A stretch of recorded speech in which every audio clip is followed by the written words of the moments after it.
Mimi I cried until ikafika mahali now there had to be a baby. The marriage might be late, and that feeling of I want a kid, what if it comes? Because for me it came. Everything happens at the right time. So I don't think that God is asleep ati ametengenezea kila mtu wake akanisahau mimi, you know? Yes. Wacha upendwe. Unaona yule jamaa amekupenda kabisa, endea huyo, si wenye wewe umependa. Someone who is God fearing will also respect you. Yeah. Someone who is God fearing knows their responsibility according to how the word says. The word sorry for men, I've realized it's a bit hard. We are living in a world that's loud, fast, opinionated, and constantly redefining truth. But how do we stay grounded? How do we love God deeply while navigating real life? This is a space for honest conversations, real questions, faith, and real growth. Welcome to Truth, Tradition, and Testimony. I am Sharon Kalungi. 10 episodes ago, we had a conversation with two amazing gentlemen about what men actually want. And it's only fair that we balance the equation. So today we're going to talk about what women actually want. Is it true that we are clueless? Let's figure out on this episode. I'm going to introduce these beautiful ladies, and they're going to tell us more about themselves. Welcome back. Thank you, Sharon. You're looking good. Thank you, and you too. Thank you. The blue is popping. Asante. I'm glad to be back. I'm feeling refreshed. Yes. For today's topic, it's awesome. Yes. Yeah. Karibu sana. Asante. On my right. Hi. Hello. How are you? I'm okay. I'm so happy to be here. Thank you for inviting me. And I look forward to an amazing conversation. I've already met Harriet. She's such a vibe. Yes. And yeah, let's see how it goes. Awesome. Yeah. So yeah, what women actually want. You know, people say that we are clueless and all that. Do you think that really we do not understand what we want? I feel like women, as much as they say ati mwanamke akikwambia yes ni no, ama akikwambia no ni yes, I feel like women we do know what we want. Yeah. Because we are innately very wise, very intuitive. We think about everything, and God, since time ya creation, he burdened us with he obligated us with the duty to be nurturers. When you are nurturing something, you have to really think about it. You see, it's not just leaving it to go its own way. You have to bring it up. So you think about everything that will affect the growth of this item or this person or human beings. You know, we carry life. We carry all those things. We are the ones who steward. The man is the head in a relationship, but the woman is sort of like the lifeblood. So you cannot be a nurturer if you do not know what you want. So women actually do know what they want. Yeah. Awesome. Yeah. What are some of the challenges that women, you as a woman, face? Some of the challenges that I face myself is the mix between work, your own personal growth, and the growth of now the entire world outside you. It's kind of complicated, and by the way, we do carry a lot behind our heads, something that people have to know. Because you see, as a woman, there's a family maybe to take care of, there's a business, maybe there's a career, and now there's you as a woman, the personal growth, which now entails your relationship with other women and your relationship with your chama people. And it's just a world on its own, by the way. And those are the challenges that we women face. Yeah. Awesome. Let's talk about the societal expectations. I'm facing pressure. Mine is inward. Yeah. I've not received that from my parents. Yeah. It's just me now being like, I wanted to be married by 25. Yeah. Okay, I'm 16. Long way to go. Yes, there's a, you know, Yeah. you're thinking. So there's that pressure. I don't know if you face pressure. You're going to tell us personally, Yeah. and now like how do you deal with that? The societal expectations. Yeah, first of all, there's a Rurashos that I was invited to by one of my closest friends, and then I just told her, okay, congratulations, kwani tumefika mahali sasa ni kuolewa, serious. Then she's like, yes, and this is what I'm also looking forward to you. Kuna hiyo pressure yenye watu pia watu wanakupatia wewe mwenyewe, and then now yourself, the age is here. Then what's the way forward? Where is this man? Will he fit into my expectations? Yeah. Okay. For me, I can say it's like you said.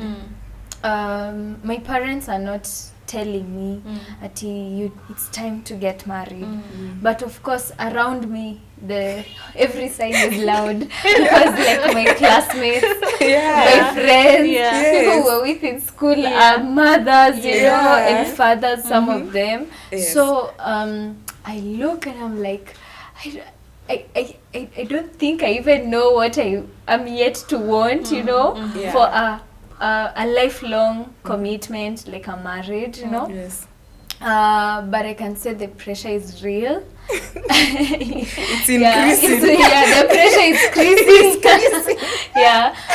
But also because I have my own personal goals. Of course, like you said, I would have loved to maybe settle down a bit earlier. But I'm encouraging myself and saying that it's just a matter of time. Like everything happens at the right time. So I don't think that God is asleep ati ametengenezea kila mtu wake akanisahau mimi, you know. So I want to be positive like that and think that it's just a matter of time. Maybe, but I do ask everyone I know, like, hey, siri ni gani? Like I can tell you some of the secrets. I think tukienda campus walifaa kutuambia look for someone, but walikuwa like stay away from people. Don't date. Don't have boy-girl relationships because pale 10 marks. Because now like kupata mtu genuine really it's tough. And how is it for you, Sharon? I have friends who are getting like second bonds, third bonds willingly. Yes. So the pressure is from my parents, definitely not. Yes. I don't listen to the outside voices like of relatives. I don't care about that. But myself now, I look at people, I'm like, am I late? Or you know, so I had this statement that ukifika, of course, when you're approaching your late 20s, they start telling you that sasa unajua hawezi olewa na mtu ako 30. Then sasa you anza kutafuta mtu wako anaelekea 40. Sasa mtu anaelekea 40 na yeye alikuwa anangoja nini? Ama unapata pia yeye maisha yake pia it's not as smooth. So like you said, it's either you either marry someone you were with in school, but also I'm looking at our class and I'm thinking there's no one here. Or people, not in a bad way, but because of how close I am to some of those people, I don't think I've ever seen them in a different light other than like brothers or very good friends. Exactly. You know, so I always thought that this person is not in my first circle. But life is full of surprises. Let's just see how it goes. But acha tuone. The marriage might be late, and that feeling of I want a kid, what if it comes? Because for me it came and I had to get a kid. Okay. That's a very interesting. What about that feeling? You know, women, we are, I don't know whether we are born like that, because mine came naturally. Okay, the marriage is not there. This boyfriend isn't doing that. Let's do this thing. But I want a kid because of biology and my timeline. Your biological. Yes, how do you handle that? For me, I got one and I wouldn't mind getting another because of my time. How do you handle it? Has it ever come to you? For me, 2 weeks ago, there's a day I just felt really want We listen, we don't judge. I really want a baby, and I actually cried about it. Yeah. But my idea of being a parent, I would Yes. like to do it in marriage. Yeah. So I have to look for that person, or I'm newly single. Yeah. I have to look for that person. Whatever, I don't care what time. Okay, there is the pressure, but I also know that God's timing is best. It's the best. Yeah. So yeah, when all that has been sorted, that's when I'll get. But baby fever has been with me for a very long time. And it will come harder. Yeah. Trust you me. You'll If that one I even cried, more. I literally was like, I want a baby. Mimi, I cried until ikafika mahali now there had to be a baby. Especially when my younger sister got a kid. Oh my God. You know, I'm the firstborn. Yeah. So we got pregnant first time during the same season, Yeah. but I got a miscarriage. Oh, And sorry. now when she gave birth, I also had to prove that also hata mimi inaweza pata mtoto. Yeah. So in between that period, I cried all the time. I want a kid, I want a kid. Now, okay, God didn't bring the marriage first, but now here is me. I want a kid and I want a kid. Yeah. Yeah, so I had to. For me, I can speak for another. I can give a different perspective. For me right now, I would love, God knows, I would love the ideal curve. Unazaliwa, unaenda shule, una graduate, unapata kazi, Yeah. unaolewa, unazaa, unalea, unazeeka, and the unakufa. rest, You know? yeah. I will desire that kind of a textbook life. But being in my mid to late 20s right now, I feel like this is a season where I will want to achieve some of my goals. And I have found it to be such a huge struggle to deal with like boy drama Yes, and work. at the same time. Yes, my work kwanza inakuanga very unpredictable. Another thing, sometimes your schedule, I don't know how to multitask. I don't know about other people, but for me, I don't know how the to work-life split. balance. Yes, and I don't know how to split my energy for a relationship and also for like nurturing Yeah. my professional growth or something. So as much as I want to have a family, Yes. I have said no to a good relationship in the past simply because I felt that it was not the right time. And I can defend it with the Bible. Because even in Ecclesiastes, the Bible talks about seasons. Yes. And I believe that just because I said no when, let's say I was 21, for example, Yes. it doesn't mean that I can't say yes when I'm at 29 or 30 even. Yeah. But I also want to think about it in that I want my child to have the best of things. Yeah, Just like present my parents, fathers. my parents before me, they worked so hard to give me as much as I needed or as much as I wanted. So right now hata nikizaa kina net worth yangu I told you, you know, because I've always had that feeling like I don't want to be so dependent on someone else. Yes. As much as I want a providing husband or partner, Yeah. I wouldn't want him to bear that soul burden. So I can carry that desire of Yes. having the baby, but I can be able to stay away from having a baby if it means I secure my financial freedom First. or I get to a certain point of self-actualization before I actually become like a wife Yeah. or a mother. Okay, By the way, there's that's a something I've point. heard. Yeah. I have no experience because I am your age mate. Yeah. But I heard when you say something about you're not ready, Yeah. you're never going to be ready. Really? Yeah. Yeah. You're never Really? going to Yes. be ready. Oh God. Yeah. And there's nothing like being stable for a kid. Okay, My for life got motherhood. better after. Literally I mtoto hear anakuja na that. sahani yake. Yes. Nasikianga hivyo. Actually, my life got better after because when I got pregnant and the doctor put me on bed rest, Yeah. total bed rest. Yeah. That means I cannot work and I'm a business person. Yeah. So staying throughout that whole year, let's say it's a year, Yeah. because of course there is that 9-month period, staying at home, indoors, no work, nothing. At that point I was broke. Then there is now breastfeeding season. Yeah. So like myself, I can say I stayed home for 3 years. The pregnancy part and now the breastfeeding part, and where this is your first child, you're not ready to leave that child to another person to take care of her or him. So it's 3 years broke. But now when I stepped out, that's what that was it. But can I also add something? I feel like low-key, I'm also scared of motherhood. In what way? Because I feel like it comes with quite a burden. It is. And it requires me to be there full time. Yeah. It's full time. I hope you heard me speak to my daughter after school when I was here. Yeah. I have to know, just before. it's a burden. It's Yeah. not easy, but imagine God gives you the grace. So, anyway. I always imagine of the day that I'm in hospital and then they give me this human being. Until now I have to take care of them. That gives me goosebumps. And they're looking at I you can't like wait to be given again, Yeah. Sharon.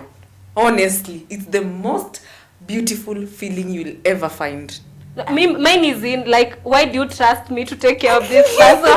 You carried I don't them. even trust myself. You carried them. It's beautiful. Honestly, I'm looking forward for the second time. Okay. Yes. Wait. And then there is a respect that people will give you from Yeah.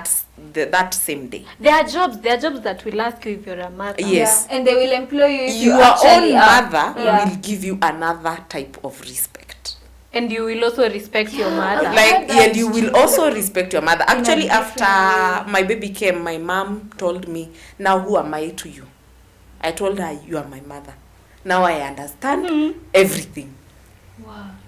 And then I heard, ukishapatua mtoto after you've delivered, you forget about the pain. Immediately. Oh. Actually, you can imagine, I labored for more than 12 hours. But everything went at a standstill when I held that baby in my arms. And now you want The another nurses one. were like, okay, do you want another kid? Yes. After you screamed, you don't want during the labor pain. Yes, I want. It's amazing. I think God created all this in its own way. So when I find mothers on social media saying, I hate my babies, I don't understand what they're saying. Wow. I don't understand. There's nothing beats the joy of seeing a human being that you have carried and brought. Like, is this me? Hakuna kitu yenye ina beat hiyo. Hii dunia. That's interesting. But I do respect the women who are open to say Yeah. that they do not want to bear any kids. Yeah. It's okay. But let me tell you, no feeling will ever beat that. Even marriage haitawahi pita hapo. Let's just say it's something God. Yeah. It's only it's a God-given secret and privilege. It's beautiful. You can only know when you know. Yes. Yeah. Yeah. Awesome. Let's talk about the characteristics that you're looking forward to your husband. Nivo. I'm a partner. Yes. Like what are the you're looking for someone? What characteristics would you want to, or you?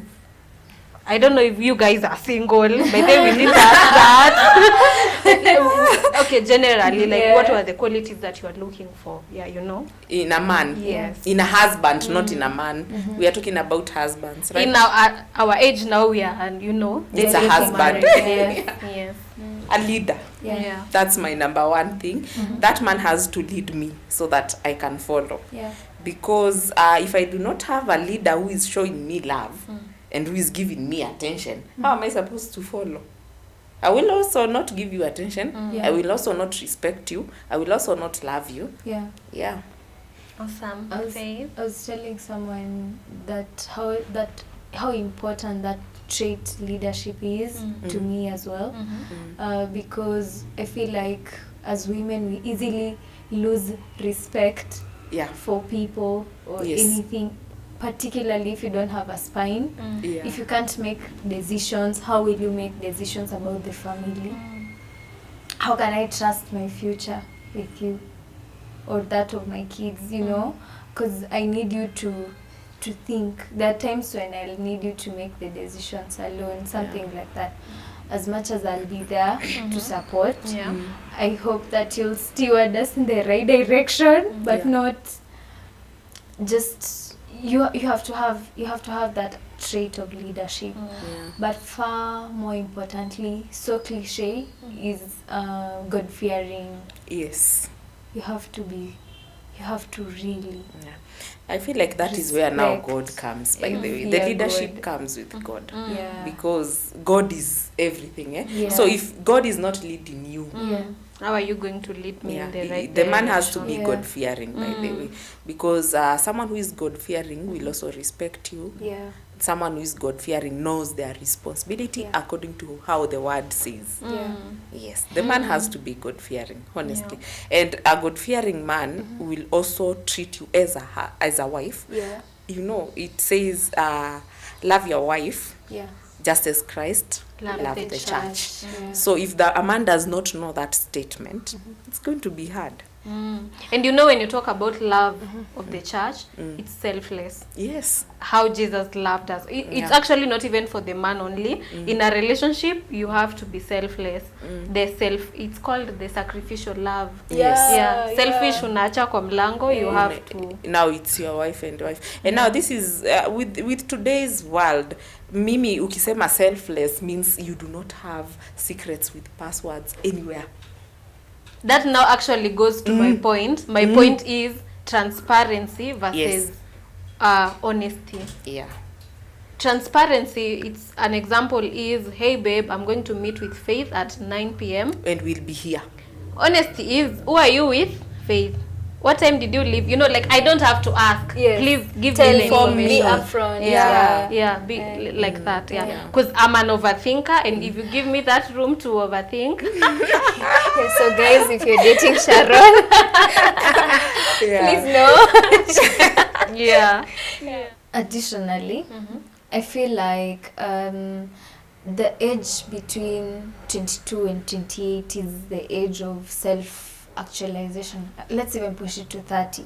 Where very many young people, we rediscover ourselves for like adulthood, because it's when you're not in school and no one is telling you what to do this, do that, do the other, but you're also expected to make like permanent life-changing decisions. So right now, I will one of my most important traits in a guy is their ability to be emotionally alert to my vulnerabilities, but also be vulnerable with me. I don't know if that makes sense. Where I don't want to feel like I'm awkward by being too sensitive. But I also want them to be sensitive enough to acknowledge that life is, I'm in a very sensitive part of my life. So it's something that I wish the person I settle down with atakuwa na hiyo emotional intelligence such that hata even in future, because I believe that life is not a flat line. Like, you get highs, you get lows, you get flat moments, and for me, some of those things, I'm a very emotional person, so some of those things are very important to me. My partner has to walk that emotional journey with me. So because there are times I'll be in pain, physically, mentally, spiritually. So I don't want to feel like I'm being judged. Or you're alone. Or they're actually minimizing. Or it's not valid, you know. You overthink, you know. You're too emotional. Like now I feel like I have to change who I am. I want that person to be sensitive enough to come down to my level when I'm down. Speaking of changing of who you are, I think that's another topic on its own. Be real from the word go. If this guy loves the noisy you, let him love the noisy you. If this guy loves the quiet you, that's you. Never change just to impress someone. that person has to fit in to who you are. You don't have to dim your light. Yes. Yeah. Am I the only one who thinks that you cannot be like fully introverted or fully extroverted? Yeah. Yeah. Because there are times when I am naturally or I'm mostly an extrovert, Yes. but of late I have days where I just stay in my Comfort secret, zone and or I don't want noise. In my introverted phase, I just need some alone time. So I feel like when we say that, sometimes I had it. Okay, someone was telling me that people change. Like we have seasons of change. And growth. Yes, and growth. How I was when I was in high school. It's not you now. It's very different from how I was when I was in campus. Yeah. And now, oh my gosh, I thought I had gotten my personality, but now even me, nimeketi nangoja kuona hata mimi ni mgeni. Pia mimi ni mpenzi mtazamaji kwa maisha yangu. Because it's I feel like life is made up of tiny little changes, compounded into one big result. Trust you me, they come with your experiences. Yeah. Because right now, I always tell Sharon, when I was diagnosed with cancer, I think that is when my life changed. And that is when I discovered my strength. I wasn't this way, by the way. I wasn't this confident. I wasn't that spiritual, by the way, before. Nowadays, nimeweka Mungu kwa rank fulani. I think the experiences in life will also teach you something about yourself. So you'll keep on changing as you grow. Over and over. Yeah. Yes. And sometimes actually what matters to you is not the same thing that will matter in a few years. Yeah. Not even a few years. Give it a day. Yeah. And I have a friend, allow me to mention her name. I hope she won't get mad because make sure she watches this so that we can know. Her, Good thing she's my friend. She's supposed to understand. Yes, and not we judge. Her name is Victoria. You don't know her, but she told me like some of maybe this can work now. Have a list. How she's in a beautiful marriage with her husband, and she's actually in our age group. She's our age also. So she told me, have your list, God fearing, hardworking, you know, hizo vitu zote that you're telling God to make in that person. But I think where we drop the ball is we want them to showcase those attributes on day one. So it doesn't come on day one. It like you have to take time. You give them experiences, time, situations. You give them time and space to actually see if they are kama wana exhibit some of those attributes. Because something like hardworking, maybe kitu kama God fearing, you might not see it on day one. Or it can be a fake God fearing nature. Virtual signaling. But time just has a way of uncovering the real personality. And situations. But like, there's situations. Ndio kila kitu. Hapo ndio utajua mtu ni God fearing. Huyu mtu ni mtu mwenye ananipea time. And this one you'll experience more the minute you live together. You see, when you're dating, it's not an everyday thing. Maybe once in a week, once in a month. And now you see, dating is not everything. You know, I've been in a situation more closer with a man, so I can tell you for sure, the moment you start living with that person is when now you get to understand what type of a person this is. Because you might find one praying day and night, but the actions in between the day, they're different. They have because how will you pray and disrespect me? Doesn't line. You will know them by their fruits. Now wakosi church Sunday wako maybe hata wanasawa. Because there's a bishop who was saying in the sermon that we are in a generation or in a time where we have God in our hearts, Yes. in our heads, Yes. but we don't have God in our hands and in our feet. Kuna mahali pako missing. Yeah, It our has to be deeds. fully. Yeah, our deeds. Mm. We are not walking the walk. We are talking the walk. Yeah. Yeah, so many people are so good at praise God. Amen. Yes. Praise God again. Amen. I read from the Bible. Google nowadays, you can be a preacher just by reading and Googling. Googling. And Bible study devotionals are there. They're everywhere. ChatGPT. Yeah. So unapata mtu is a textbook preacher, but hajui believe or work with the things that, for example, small things like you see small. Okay, the topic of love is not small. Yeah. It's one of the hardest things.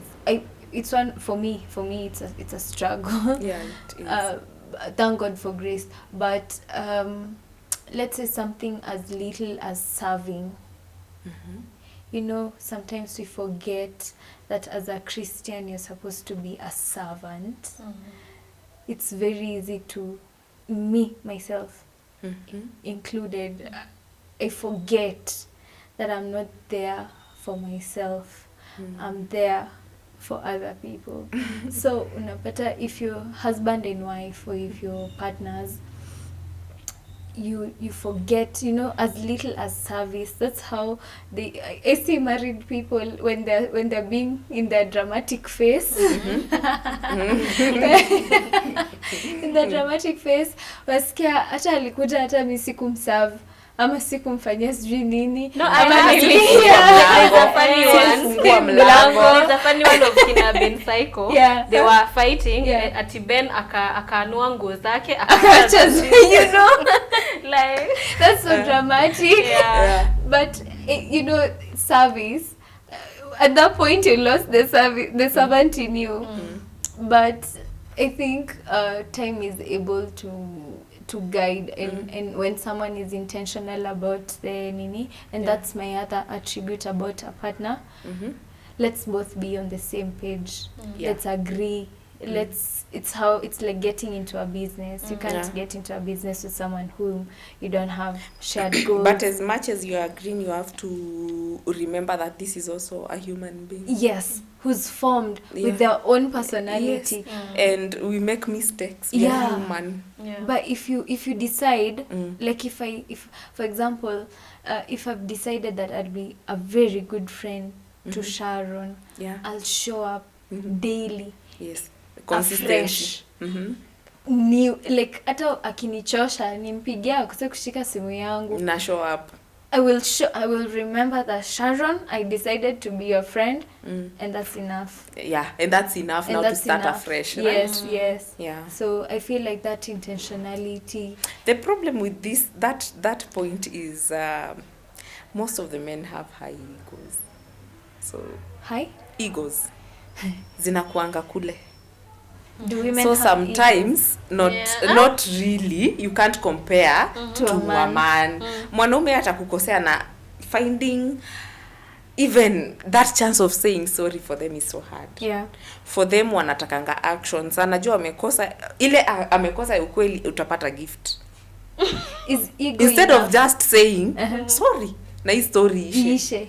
Zao zinakuanga ziko Juu, they're always right.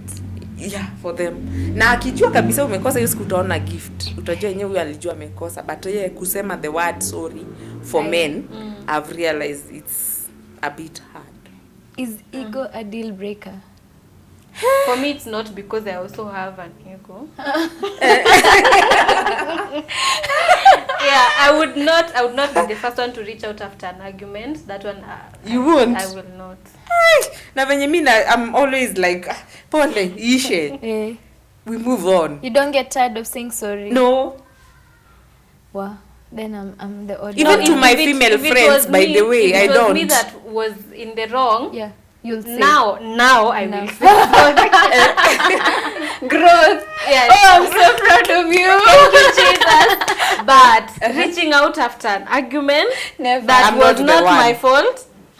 hata mimi that was not my fault Yeah. but if this person, okay, sorry heals a lot.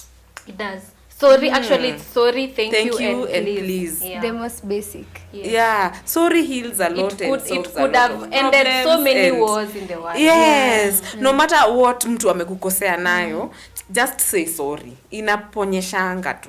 Mi kuna saa naangalianga naona hii si makosa yangu, lakini wacha tu niseme sorry. No, I would never say sorry for something I've not done. That one I Me, I prefer peace. I prefer peace. Ni mimi unaona nimekosa, pole. Am I the drama? We listen, we don't judge. I'm not gonna judge. But for me, that's why I said I think I'm odd one out. Yeah. I have a season for everything.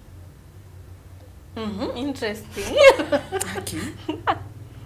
Is that a red flag? Oh my God, it's a red flag. But I have a season for everything. I have a season where I will actually say sorry, whether I have done it or not, for the sake of peace. But I don't expect that I'll be the one to always say sorry. And there will come a time where I will need my partner to say sorry. Whether I have, now whether it's the one in the wrong, my friend, or the one if you ever meet a man who says sorry easily, shukuru Mungu. Having conversations with women, nimerealize men hardly say sorry. They don't. Tu mwenye anasema sorry bas. And umeangukia. It's so weird when they're friends. Like my guy friends, they tell me sorry. But when they're with their girlfriends, they don't. Never. Trust you me, they don't. Some person I meet and we're in our friend stage. Utaona, they want it to, oh sorry. Lakini tukikaka maybe nimpe opportunity. Oh, you've dated your friends, ama unaweza date your friends? Like most of my relationships are friendships that have graduated to a dating. relationship. Would you date your friend? Yes. Me no. So yes, because mtacheka. Besides dating, kuna kucheka ya ubeste. For me, like I always tell God that when that right man will come, I first want to be a friend. Yeah. Friendship is very important. Yeah. I think no, it's this. I'll not mtu mwenye ako friend zone, huyo ni wa friend zone. That is my friend. That's my bro. I would not. But you have to be a friend to your lover. I meet someone. Tujuane sasa tuko ubeshte hiyo. But I would not interfere with my friends, my now friends, because I actually value friendship more than romantic relationships. Then it means the person you settle down with should be your best friend. Oh, interesting. Yes. For me, when we've broken up, we are done. No communication after that. So that's I fear losing friends because of that. I think being a friend with a man becomes so easy, and the rest will flow. Be a friend first. Ama, what do you think? Hakuna mtu mwenye ako kutoka friend. What do you think? I think okay, get your approach where you don't want to date your friends. You're already existing friends. Yes. But I feel like friendship is what remains when the honeymoon phase is over. Because by the way, there's some point it's over and it's over. And when what that remains. And if you can't stand this person as sasa even though actually now in my previous relationships, I have found myself asking that person, like, do you do this to your friends? Don't you even respect me as basic as a friend? Like, okay, sawa tuache kupendana sasa for a second. Sasa na ubeste. Like, will you do this too? Don't love me even like your family, like your blood. Now is your friend. Someone or your neighbor. Like, will you unaweza rushia neighbor maji? Awezi. So mbona mi una imagine unaweza ndarau to a specific level? Mimi kwanza there's someone I've ever asked, but the way you speak to your friends on phone is so smooth, but you are rough with me. Hazingiani. Akikucall, you're all over the place, you're happy, how are you doing? But as for me, you're so cold. Why? It's true. I've heard people saying that the person that will hurt you the most is the person that you love Yes. with your whole heart. Yes. Yeah, for sure. Yeah. And it's because they'll hurt you knowingly But- and unknowingly. Okay. Wanting and unwanting. According to the relationships I've had, I can tell you this for sure. Wacha upendwe. Unaona yule jamaa amekupenda kabisa, endea huyo, si wenye wewe umependa. You understand what I'm saying? Si mwenye wewe umependa. Endea mwenye yeye ndio amekupenda. It's always easier for women when it is like that. When the man himself ndio amekupenda, si wewe ulimpenda. You understand my point by the way? It's easier because for them to love you, it becomes very smooth and easy for you. They won't let you go through. But when a man notices, huyu ni kunipenda, ananipenda, si mimi nampenda, it will be hard for you. Can I ask? What is love? Love. Why?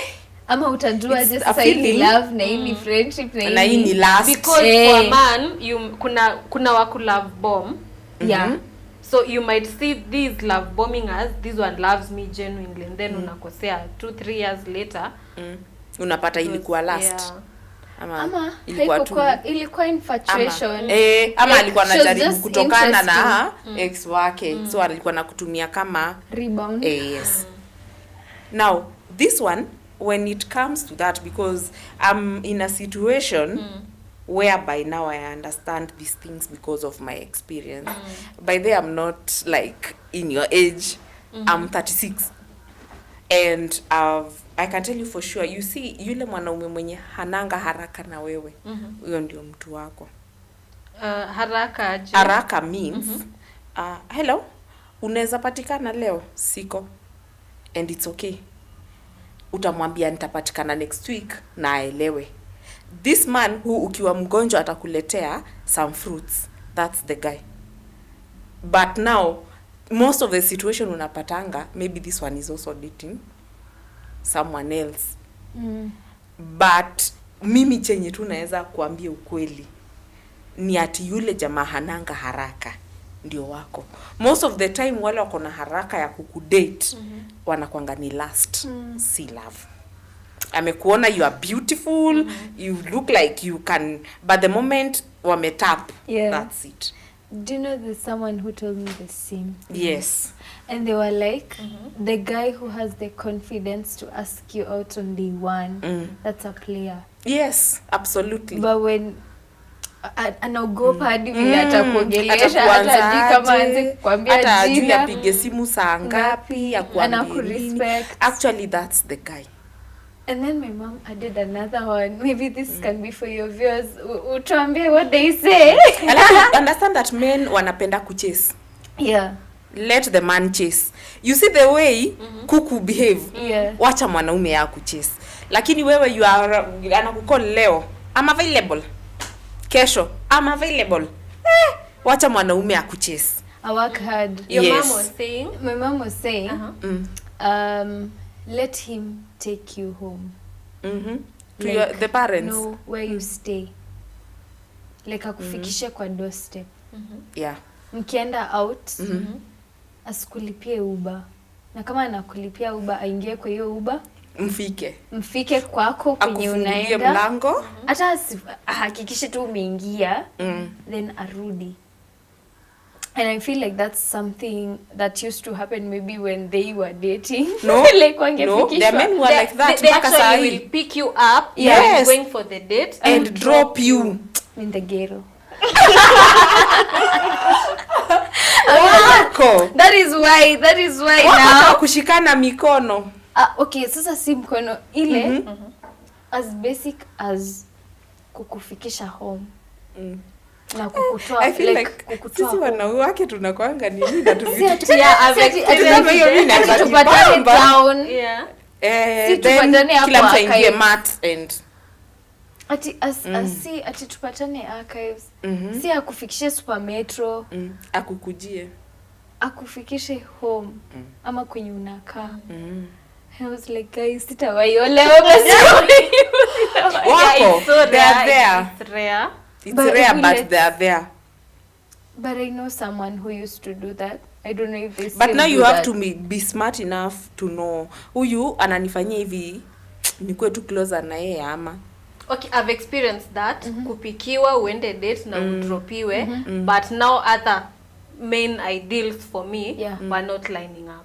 Like communication. Okay, That's yeah. the basic one. Yeah, like you're picking me up, probably you're giving me flowers, nini, but you are not communication, communicating consistently. Yeah.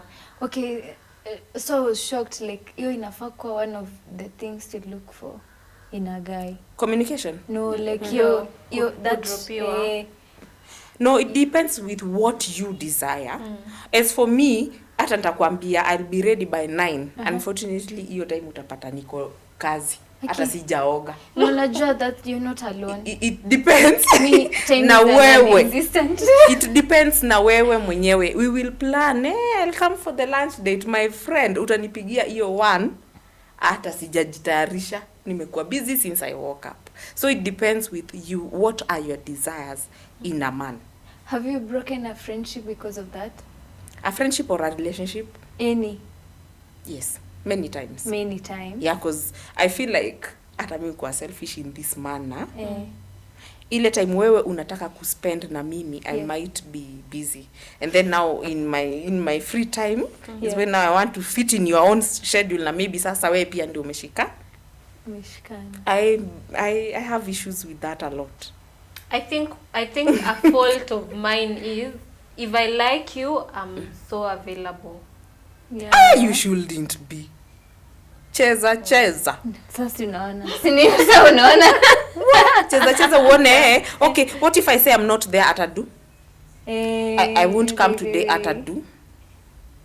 Interesting. Si ataacha kuniongeleleshea hapo. Sharon? Ama atatia bidii. Honestly, if I like you, I'll not hide it. No, control it, jifanyange. Really? These men need to chase. But is there time to pretend really? For now, see, una pretend it's a test for like a month.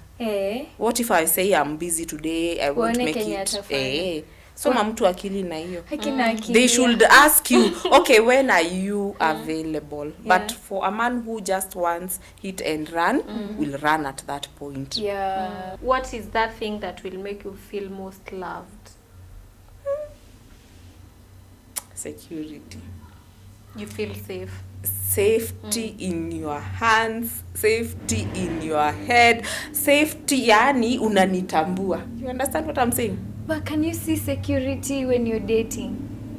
Yeah. How? Because they will prioritize everything for you. Even if, you know, for me, I expect even when we are, like, say, we are not living together, you'll give me security in this sense, in everything that you do. Say you are going for shopping. I am your woman at that point. Yeah. Call me, babe, what should I get when I'm in the market? Hiyo ndio security for me. Yeah. I'm his woman. Prioritizing your opinions. Yes. I'm getting a seat. What color do you think fits in? What should I cook today? I'm getting a car. Which one do you think would? Hiyo ndio security. Nasikia mimi nimesema nipike nini, amesema gari. Levels. You see now, Sharon, first and foremost, change your goals. Hata kupika, it's part of it because, you know, men are all round. Yeah. I feel like food is a big priority for men. Yeah. So, of course, you need to ask what we will eat, what you'd like me to prepare for you.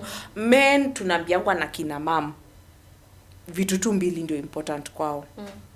Food ya kukula ni one of them. So food is, that's a topic that we should be discussing as a couple, like what we should be eating. Because it's if he doesn't eat at home, it's a red flag. For me, by the way, ukikosa kukula kwa nyumba, I will not cook tomorrow. Because where are you eating?